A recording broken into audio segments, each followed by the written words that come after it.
Greetings, ladies and gentlefish. This is the first of two replays I have to show you today.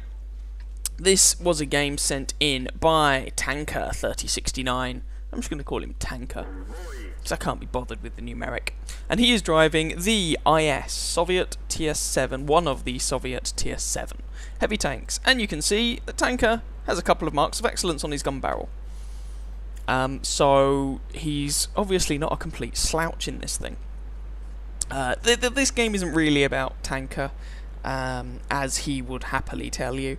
This is more about team, or more to the point, the enemy team, and how they do or don't do. Anyway, this is Mines. It's a map that's been in the game for donkey's years. It's also quite small.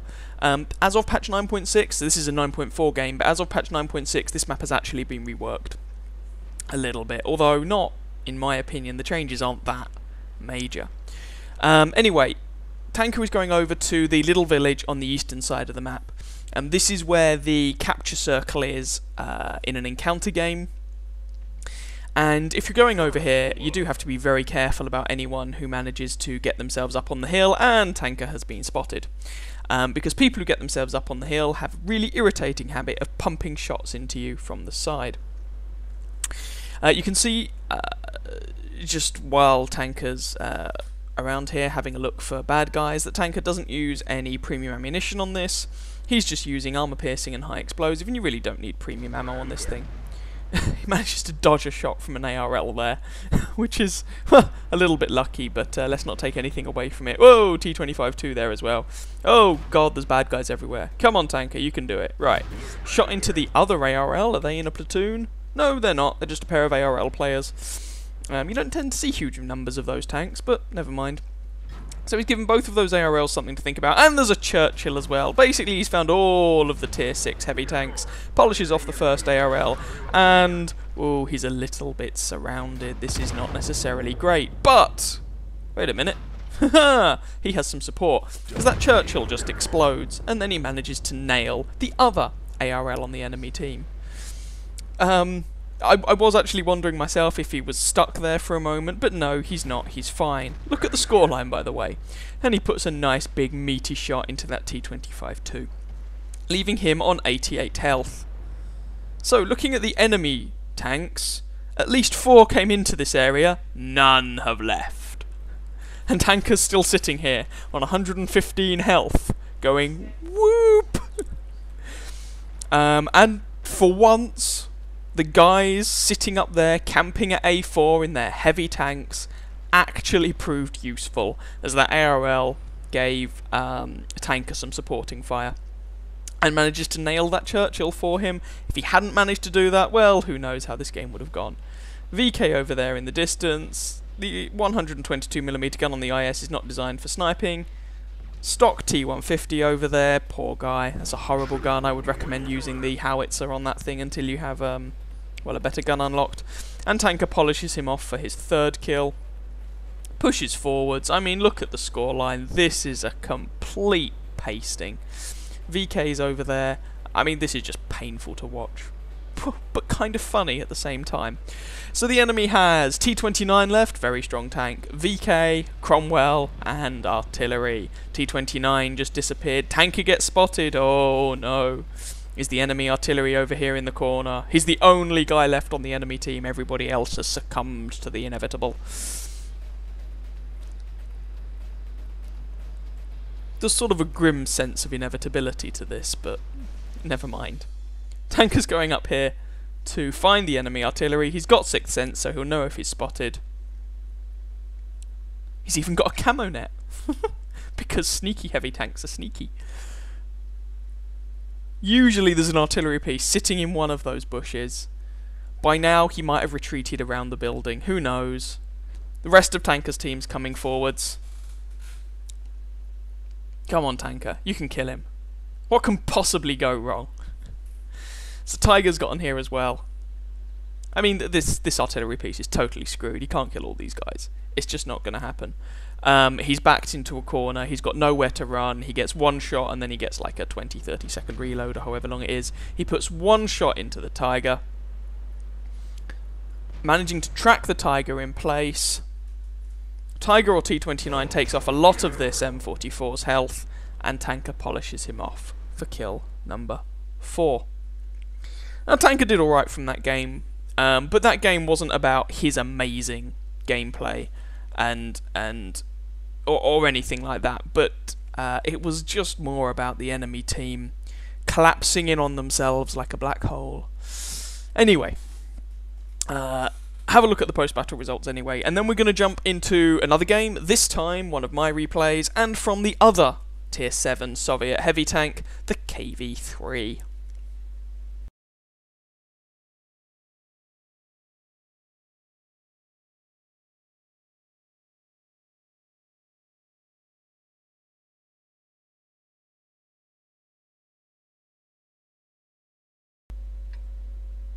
As promised, here is the KV-3, I think on balance probably the less popular of the two Tier 7 Soviet heavy tanks, and I think actually with pretty good reason.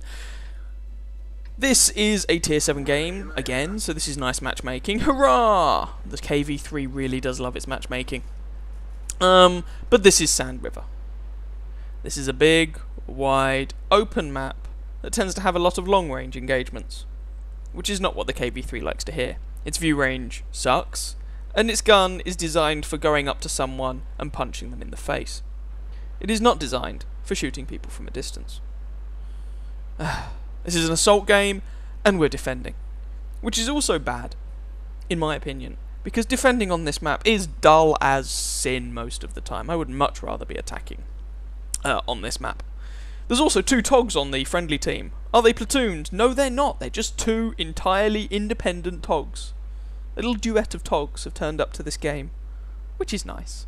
And that clearly means that victory is assured, right? Because, you know, the enemy team only has 1 TOG. Seriously, it's unusual to see 3 TOGs in a single game and not a platoon among them. Oh well, whatever.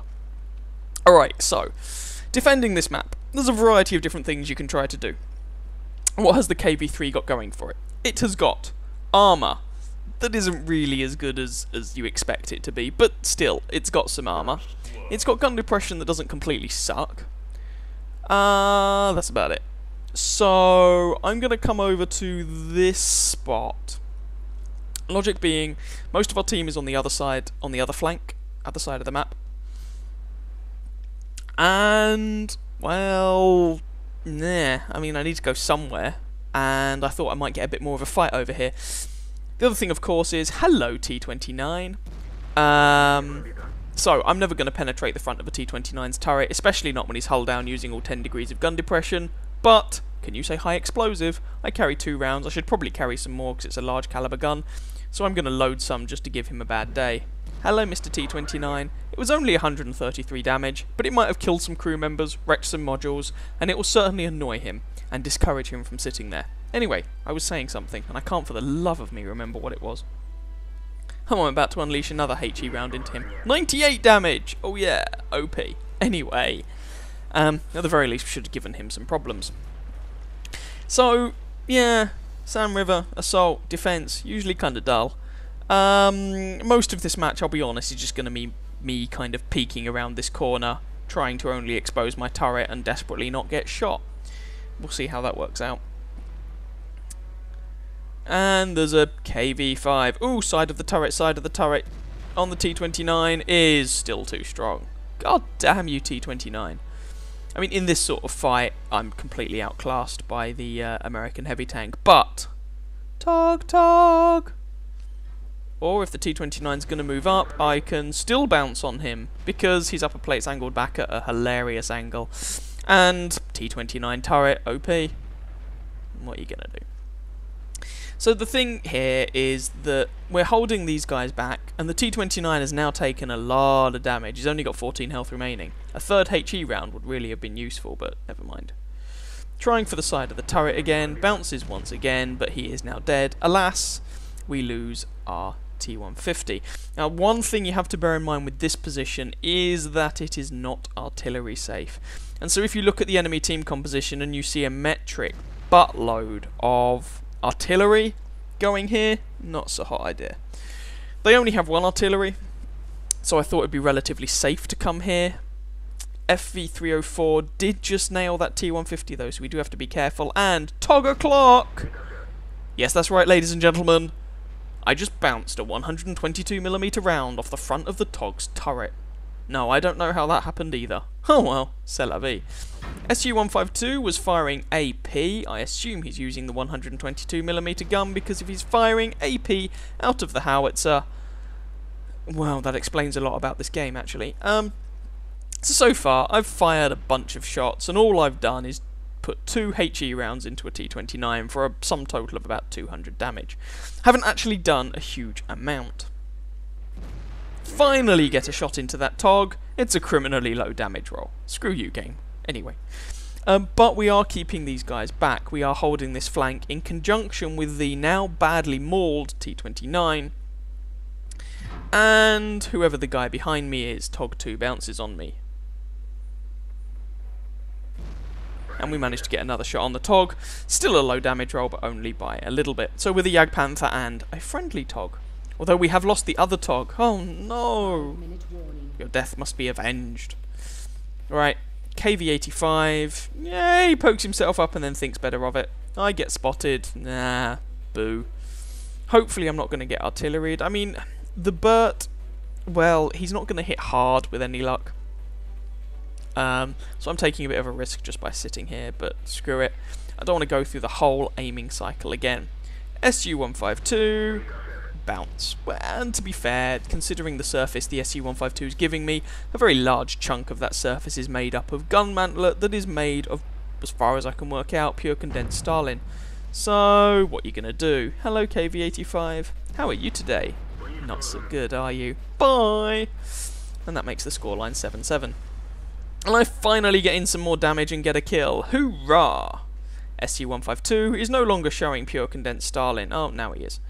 Alright, Churchill 7, Tog. Hello, Churchill. And that takes him out. We're winning this game 8-7. Now, worth pointing out, have you noticed the minimap? There are heavy tanks on the enemy team who have successfully pushed through to the capture circle, so we need to really get rid of these fellows and then push around and do something about the M6 and Tiger P. Except I have shots on the M6 and Tiger P from here. So screw this. Hello, Mr. M6, can I give you a headache?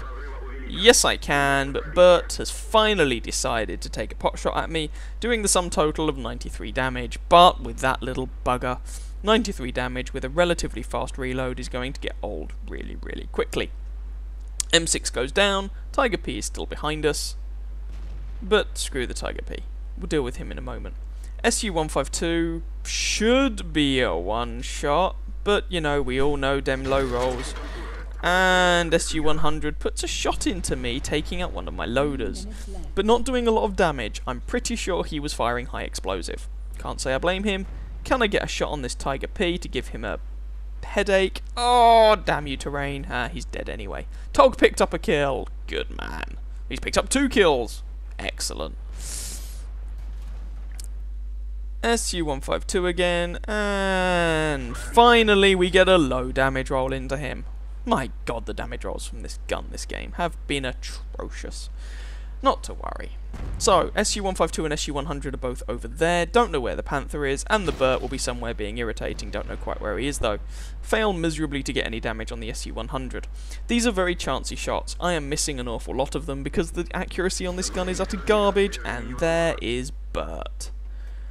Love you too, mate. Love you too. Now, Burt got nerfed a few patches back, so I don't think his rate of fire is quite enough to keep me permatracked anymore. And finally get a high damage roll, rolling for 429 to take out most of the health on that poor unfortunate SU-100.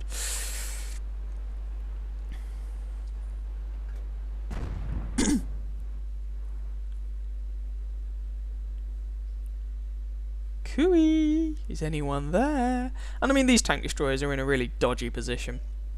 They're trying to, well, be offensive down here. I mean, this is an assault game, so I can see why they're doing it. Hey, look! Hello, sand. Have a shell. But that's not really the best position for them. There's only 1 minute and 20 seconds of this game left. And screw it. bored, just going to push on. Now I started this game with something like 30 AP shells. I'm down to 12. Most of them have missed. I'm going to be honest, this is probably going to be a relatively expensive game because these shells are 1,000 credits a pop. Angle one's armour, probably not angling it quite enough there, and discover Bert. Hello Bert, how are you? He's fired, he's still sitting there because reasons, and he is dead. Also found the Panther, who has 900 and something odd health remaining. 45 seconds of this game left. The enemy team aren't going to win, it's just not going to happen. So the only question remaining is how much damage, experience, moolah, etc. can we rack up before the game ends. 30 seconds remaining. Panther's on 770 health. I mean, can we kill the entire enemy team before the game just ends? I get spotted and shot at by the SU-100, which is annoying, but them's the breaks. Panther's aiming at me, and I miss the Panther because Russian 122mm guns. And there's the SU-152. Hopefully I'm not actually just going to die and the game's over and I don't manage to get that last shot in. Now, when I played this game, it did not feel like a particularly good game. In fact, it felt like a decidedly meh game. Lots of shots missed, lots of shots fired, lots of credits down the toilet. But, as it turned out, this is a Russian gun. It's a 122mm dealing a metric butt-ton of alpha damage, so that damage really does rack up. You can see exactly how much it was in the post-battle results. Hope you guys enjoyed that pair of games. If you did, please feel free to catch some of my other videos and or subscribe to my channel, and I wish you very happy hunting on that battlefield. Ciao ciao.